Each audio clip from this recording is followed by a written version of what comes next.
Assalamu alaikum, I'm Aisha and you're watching Samaa News. Here are today's headlines. Prime Minister Shehbaz Sharif met Saudi Crown Prince Mohammed bin Salman in Jeddah, where the two leaders held detailed discussions on regional developments and reaffirmed their commitment to peace and stability. The Prime Minister expressed deep appreciation for the Kingdom of Saudi Arabia's long-standing support for Pakistan. He also reiterated Pakistan's complete solidarity and full support for Saudi Arabia, particularly in what he described as challenging circumstances. Shehbaz assured Crown Prince Mohammed bin Salman that Pakistan will always stand firmly with the Kingdom of Saudi Arabia.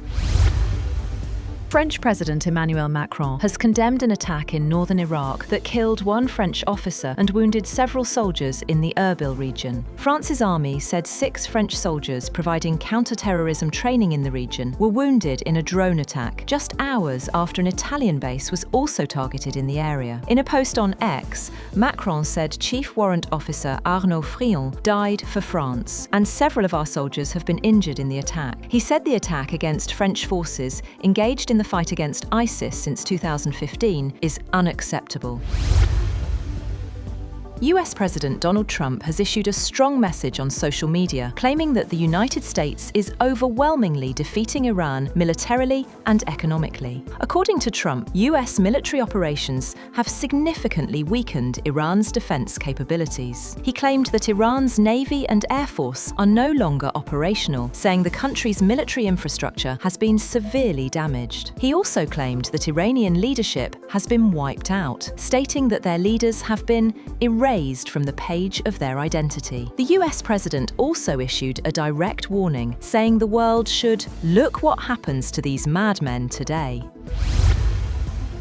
A US military refueling aircraft has crashed in western Iraq in an incident US Central Command said involved another aircraft, but was not the result of hostile or friendly fire. In a statement, the CENTCOM said it was carrying out rescue efforts after the US KC-135 refueling aircraft went down. The second aircraft landed safely. It said the incident occurred in friendly airspace during Operation Epic Fury. A US official said the other aircraft involved in the incident was also a KC-135, and the one that crashed had as many as 6 service members on board.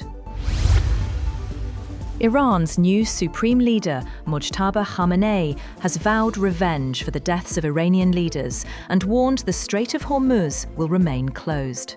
In his first televised statement since taking power, Khamenei said Iran could target US bases across the region. The warning comes as several ships were struck in attacks across the Gulf. 2 tankers were reported ablaze at Iraq's Basra port after suspected Iranian explosive boats hit the vessels.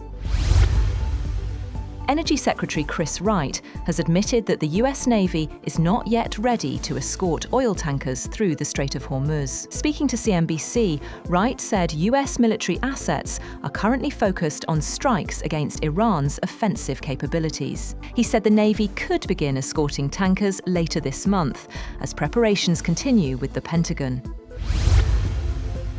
US President Donald Trump says rising oil prices mean greater profits for the United States, but stopping Iran from getting nuclear weapons remains his top priority. Posting on Truth Social, Trump said preventing Iran from developing nuclear arms is more important than the financial gains from higher energy prices.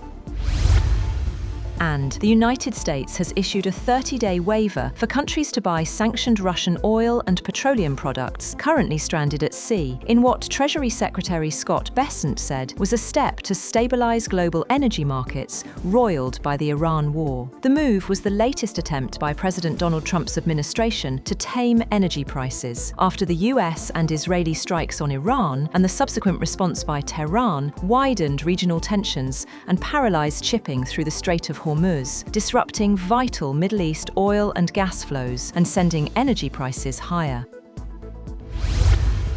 That's all for now. For more updates, visit www.samaa.tv.